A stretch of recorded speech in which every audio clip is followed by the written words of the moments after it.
Thank you. Good morning. Thank you for being here.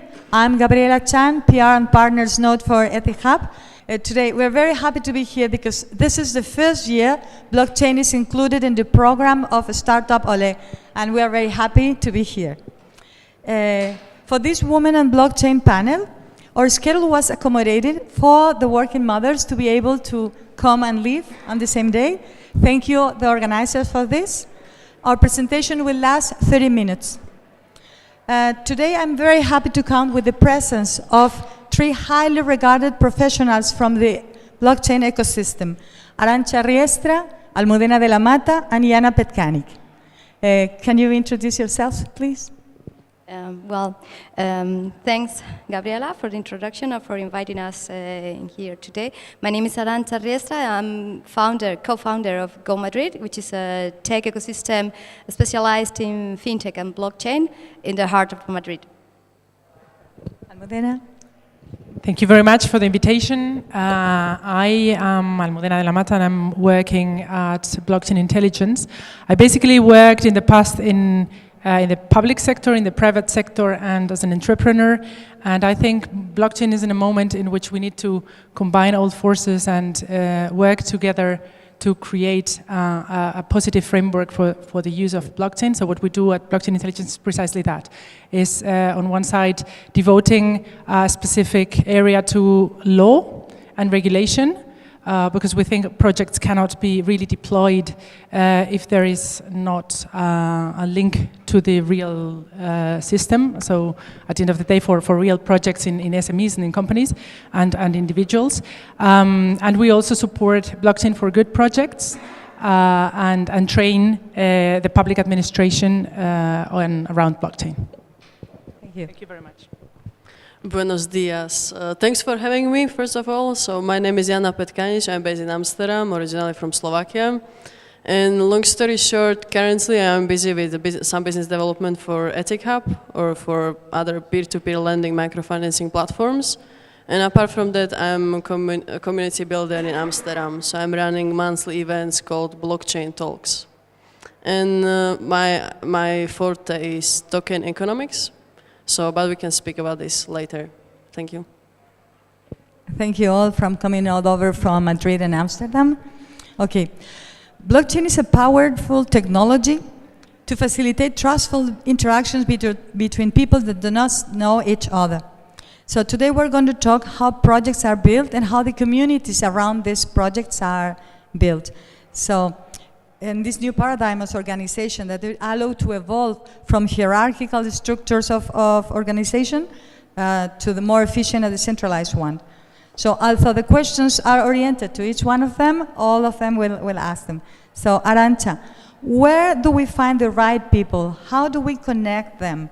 Where do we gather them? I think currently we are like in a worldwide evolution talking about blockchain. It's growing day by day, one step at a time, but we don't know right now, apologies, I'm a bit sick. We don't know where exactly this technology is taking us to right now. We are looking forward, but for instance, if you ask me 4 years ago if Go Madrid's team were the right people, I would say no idea. Right now they are. So basically, blockchain, it's a high-end technology, but traditional and projects and business models can take advantage of it. The problem is most of the people don't know yet, because they are not aware of the technology itself. They didn't know how to apply that technology to use cases to their projects. For me, the right people is everywhere. It's the people that are committed to evolve, to get developed, to be part of the system, and to share and learn day by day. And this type of hubs, like Madrid, that are specialized in blockchain in this case, are part of the community, are part of the ecosystem. As a distributed technology, as blockchain, we need to follow the same concept. We need to be a distributed layout where all of us are connected. So anybody actually interested in blockchain can get there and find people right people, interested in the right project that actually can help each other to develop their own ideas and projects. So for me, right people is everybody. Thank you. Almudena? Maybe I would like to make a distinction between communities that build blockchains and communities around projects that are using blockchain. So you need to build communities for both, and it's slightly different in each ecosystem or for each activity. So basically, blockchains are built in a decentralized way. So you need a big, solid, and broad basis of people. The biggest it is, the better it works, and also because, and we will talk later about governance, but the way blockchains are managed and the way they grow and the way they evolve and the way they adapt to new technologies and or changes in the technology need different actors and different stakeholders. And so basically the more diverse this basis is, the better. So you need, of course, technical people, the key ones. Maybe we can also talk about a certain technocracy here because they know better coding, and they can better understand the nitty-gritties of the systems. But you also need lawyers, you also need business people, you also need simple individuals. And you see it in public blockchains also, the essence of it, or the starting point and the strength of it is also quite philosophical. It's people that believe in the projects, that want to be connected, that don't have a particular economic interest behind it. It's just the wish to cooperate and co-create a new reality. But you have other blockchains in which there are specific incentives, and the community that is built around it, more maybe permissioned ones or specific ones, consortia, you build that blockchain for a specific purpose, and the forces that you will find there are also related to that interest and that precise purpose of that blockchain. So really each blockchain attracts a certain type of people. I think the best is to try to have a very broad and extensive bunch of people cooperating at different levels, more the technical ones, but also simply being nodes or deploying or being miners or different ways to cooperate. And it will be very diverse depending on the purpose of the project. So you need, if you want to develop your own blockchain, you need to think first, what is the type of people that I need first that will support this project, and then build on that at in different directions or different layers. And then there are the projects that are running on blockchain that also need a community. It's like EthicHub, for instance, or whatever. If you want to launch an ICO, or if you want to tokenize, as was mentioned before, you also need your own community of people that support your project, because they are basically based on a decentralized philosophy. So for that, I think it is also important to understand what's your project, what's your product, or your intention, the purpose of your project, and who would be interested, and also try to find diversity again. So people that are different in their essence, so that they can contribute to your project, like bringing different ideas and different types of knowledge, legal, technical, political, business, economical, so that you have more or less all the areas covered for your project. Thank you. Jana? So from my side, first of all, I would like to say that blockchain is a very new thing. So it's an innovation, and no one knows how it will look like and how it will be adopted in 20 years, let's say. So given this, it attracts a lot of buyers and a lot of people who want to take the opportunity and make money out of it, obviously. So therefore, we believe that, these ups and downs and volatility in general in cryptocurrency space, it's very good, because when it's a bear market, so when the price is down, there is not so much interest coming from the people who are not genuinely interested in the technology and innovation and actual building. So basically, bear market is a great thing, because at Blockchain Talks, obviously, we attract the right attendees, so people who are genuinely interested and with whom we usually have very nice follow-ups.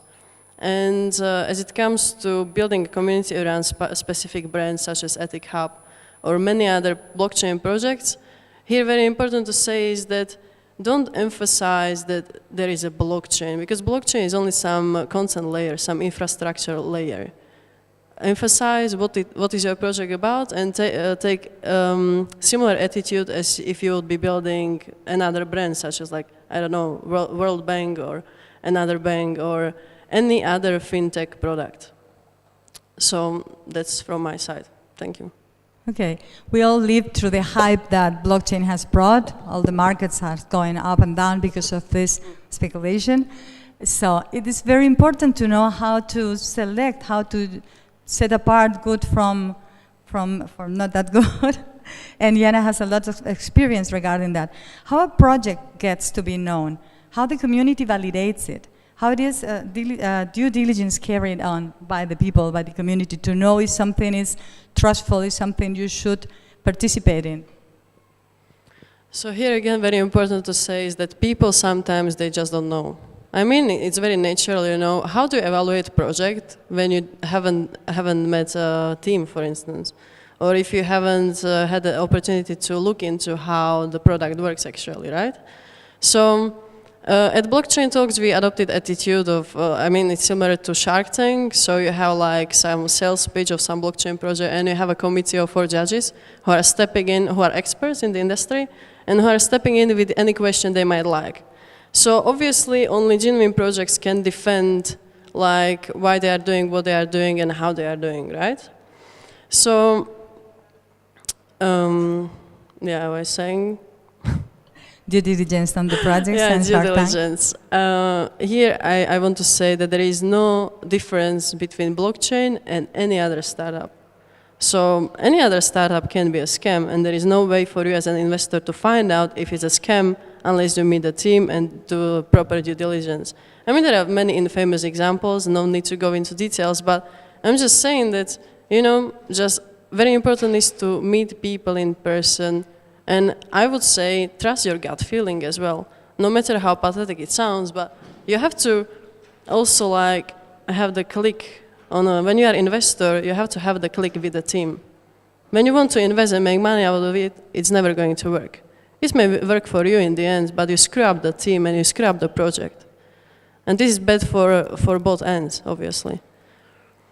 So at Blockchain Talks, we emphasize that our speakers are hosted in person. So our audience, our attendees and potential investors, they meet them in person. Then we have beers, and obviously when you drink a bit, then yeah, you save more sometimes when you want what you want. But it's a good thing, you know. You prove that you are genuine, you prove what your values are, and you prove what your vision is in long term.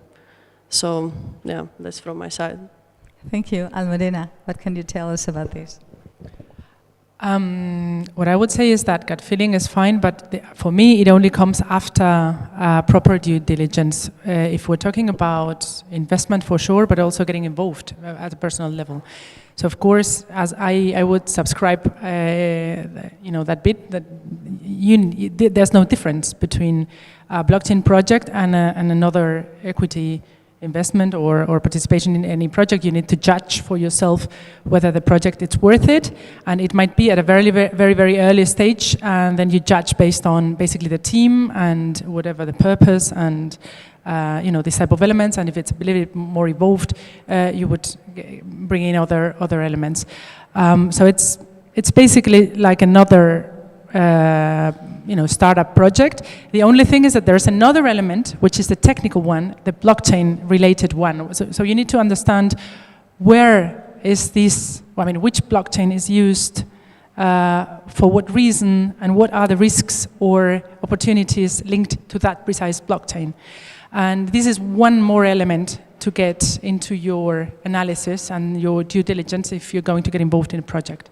But it's the only difference. So it's just one more element, and there, I think it is really important because it's not the same to use a blockchain than another one, and it is important to analyze that part of the project based on you know, the technical part, but also the political governance, social part that it's linked to that. Would you like to add something, Arancha? Well, not that much, because I'm completely agree with them. But basically, what I would say is that, yes, the projects are exactly the same, blockchain or not blockchain involved, But maybe because we are under development, the changes that each project is aware of are wider and faster than maybe other traditional projects. So the teams normally are ready to make those changes and act and react faster and quicker. So the way of communicating this to your audience, your clients, your investors, need to be ready for that. Because your project is changing, but your team needs to be adapted for those changing, but at the same time, keeping your audience, your clients, or your community. So it's a challenge right now that we are not aware of what is coming, I would say. Okay, thank you. And Almudena, how these new organizational structures, how these collaborative communities manage decision making? Let's talk about governance. That's a big issue that justified that we at Blockchain Intelligence opened a governance and ethic lab to study these things. Each blockchain, each one of them, is a system to manage data and a ledger, a register. And it's managed in a decentralized way. But this doesn't mean that there's no governance. I mean, there is a governance, and it is embedded in the rules of that precise blockchain. So the first thing you need to do is to see where am I? Am I in Bitcoin, in Ethereum, in Lastria, in a completely private one? And what are the rules governing that blockchain? And in public ones, they are embedded in the protocol. So if you adhere to the blockchain, if you download basically that code on your computer, to put it in simple terms, you will be accepting those terms. But then there are evolutions according to technical changes and developments. So you need to. If you're part of the system, if you're a stakeholder in the system, you can contribute to the development of that system, of that blockchain. You can vote, you can contribute to the development of code. There are different ways in which you can cooperate, but this will basically depend on the rules of each of the blockchains. But you think those rules need to be set before or these rules are set for a beginners group? I mean, decentralization is something we aim to, but it's something cannot be born from zero. I mean, if you need to set the rules, somebody set those first rules. So where do you think it starts to apply this decentralized governance? In what moment of the project would you consider it to be the moment to start applying it? I mean, if we're going to, I mean, if you're talking about public blockchains, it's from the beginning, basically, because the pure conception of public blockchains is decentralized. If you go to a second thought, or if you dig a bit deeper, then you need, of course, to critically think whether that level of decentralization is really true, or to what extent is as big and as significant as we normally talk about it, or we normally say. Meaning, core developers are not that many, or this type of thing. So what are the actual, real possibilities to cooperate that every person in the network has? But altogether, there is an opportunity to have a say. There is an opportunity to cooperate, and the basis is meritocracy. So basically, if you're contributing significantly to the system, you will have a better say than if you don't. This type of things. These things are embedded in the code normally at the beginning, but they also evolve. And this evolution depends on the voting of the community as well, and the participation of the community. So basically, it is a political system, if you want to put it in that terms, that is created at the beginning under certain rules, but it also, evolves. So you need to follow how it evolves. You need to eventually, if you wish, contribute to that evolution. And then you can decide whether you want to stay if there are changes under the new rules, or you want to leave, or you want to stay under the previous rules.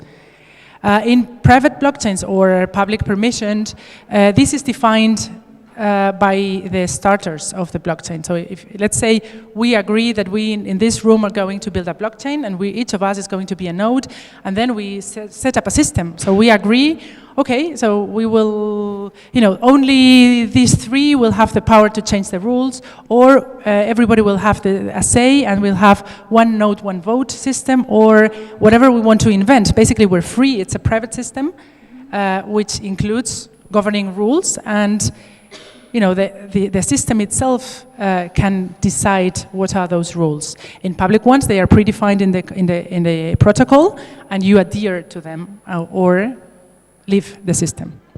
Okay. Now, yes, yeah. It's a bit Since complicated. we only have some minutes, we won't continue everyone, but please, Arancha, why do you think it is necessary to shift from competitors to collaborators? What is important as communities in these new technologies? There's a huge difference in the concept of seeing each other as collaborators or competitors. So, what would you like to say about that? Well, basically, it's very difficult to build up a project based on a blockchain which is not under a regulation. Right? So until we reach that moment, and we hope we are going to reach it soon, it's on us. Right now, we're trying to build up projects based on what we know or what our colleagues are sharing with us. It is nonsense to try to make up small cupcakes for each of us. We should be building up a big cake so we can all share. The knowledge needs to be shared, so we all learn from each other's mistakes and successes, right? So for me, there are no competitors in this type of development right now. We are all collaborators, and we should be learning from each other every day. Thank you. Jana, what do you think of this in your experience watching so many projects, blockchain projects, going through your blockchain talks in Amsterdam? In the personal experience, what do you see from this acting as competitor or as collaborator within the blockchain ecosystem? What's your experience about this? Well, my experience says that there is almost no competition in the space because every project is unique and is targeting unique opportunity in the market. This is what I believe in, and there is like tendency to collaborate over compete by default. Because as mentioned, it's innovations, only a few people worldwide. I mean, you can say it's like maybe like 100K people actually work in the space, So these results that people tend to collaborate over compete. This is what I believe in, and as it comes to like my experience, when someone says like, yeah, we are in Bitcoin Cash and we want to outcompete Ethereum or whoever. I mean, when you have a closer look, Bitcoin Cash and Bitcoin and Ethereum and many coins from top 20 cryptocurrencies, they are, like in very essence, they are very different. And we only need more diversification in the markets to like show that basically the Bitcoin cannot be compared to Ethereum because they both serve different purpose and hence they are not in a competition. So yeah, I haven't seen any competition. Mm-hmm. And yes, of course. What we're seeing is a lot of cooperation in building new blockchains. So these consortia and new, basically platforms to then compete at the level of projects. But I think the cooperation is really being, I think, a sign, that defines the blockchain ecosystem actually. Since the beginning, I think. And the last question, Almudena, how about blockchain? What's the impact for the small and medium enterprises? Well, I think there is a huge opportunity at this early stage of blockchain to work at that level of SMEs. Basically because I know this is not so romantic in terms of the decentralization speech, but it is on the side more of efficiencies. So the first thing that you can do is offer blockchain solutions to SMEs to basically reduce their costs or make their processes more lean, and then from there maybe try to find new business models, because I think what is really magic about blockchain is that it opens a new world of opportunities for completely new business models that we don't even can imagine now. But of course, until we're there, or while we're there, or in parallel, or whatever, there is also an opportunity to offer cost efficiencies and efficiencies already in the systems. There is a lot of interest by some institutions, including the European institution. There is a project that was launched yesterday called Blockchains to support blockchain companies or blockchain projects that are implemented on SMEs, and they have access to some funding, up to 50,000, and some other benefits, whatever. So there is a lot of focus at the European level on giving an impulse and strengthen that type of blockchain uses on SMEs, and I think it's also a test ground for blockchain itself. So if we do things that are maybe smaller and at a smaller scale, that we can also test how blockchain is working and what are the difficulties, and then kind of shape a little bit more the whole technology and technological uses. I think blockchain is an amazing word, and I think it's a powerful tool, and it's to make more efficient what is already existing, but more, I think it's beyond that. It's not to solve what it's already done, but to find out the new uses of it. So I think we all share this, and thank you very much. I think this is the time we set. Adrian, we're okay? I don't know if there's time for questions and answers, if there is some. Yes? So if anyone has any question to our panelists today? I have a question to you, Gabi. Because you were asking us, but actually you have an amazing experience in building community for EthicHub. So if there are no other questions, maybe you want to answer my question. Thank you. Well, regarding building communities, I think it's something that is done one by one. It's a hard job. You cannot just hire someone to get this community. It's something we've done since the beginning. We're very proud of the people we have convinced, almost one by one in small meetups, and then in meetups with 2,000 people in Tokyo, to Avila with maybe only 6 people. But we're very proud of it. That's the way you transmit the sincerity of the project you are doing. And I think that validates, what we always said is that to build a community, you need to share values. Because nowadays with blockchain, it's like if you buy a building full of the dwellers, and if they don't like what you're doing, you get an empty building. So there's no business at all. So it's very important to keep your community aligned with what you do. And in the case of EthicHub, this is not to talk about this, but in this case, is this share values, is people adding up to the project because they like it so much. And that's something very nice, and it's a hard job, but we are very proud and grateful for the results we have for almost 2 years working on this. Thank you.